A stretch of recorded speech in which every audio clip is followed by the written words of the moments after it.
Hello friends, అందరూ ఎలా ఉన్నారు?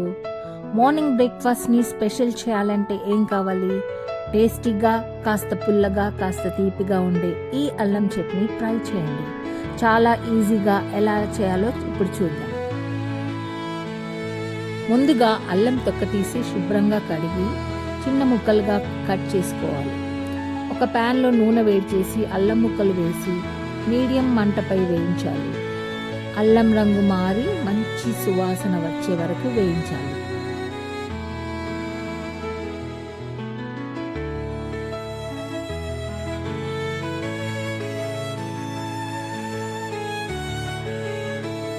ఇప్పుడు అందులోనే ఎండుమిరపకాయలు వేసి కొంచెం వేయించాలి.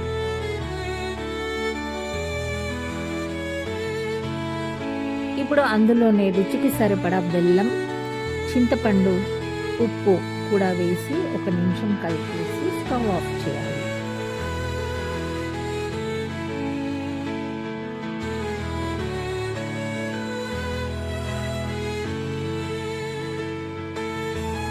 మిక్సీ జార్లో మనం వేయించిన అల్లం, మిరపకాయలు, చింతపండు, బెల్లం, ఉప్పు మిశ్రమాన్ని వేసి కొద్దిగా నీళ్లు పోసి మెత్తగా గ్రైండ్ చేసుకోవాలి. ఇప్పుడు పోపు వేసుకుందాం.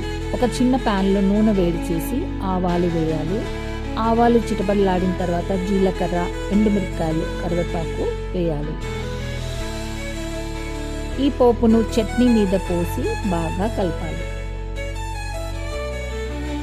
ఇలా మన హోటల్ స్టైల్ అల్లం చట్నీ రెడీ అయిపోయిందండి.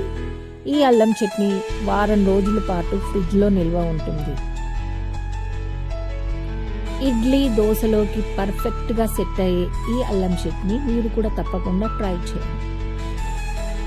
ఇలాంటి రెసిపీస్ కోసం సింప్లీ నీరుని సబ్స్క్రైబ్ చేయడం మర్చిపోకండి. Thank you.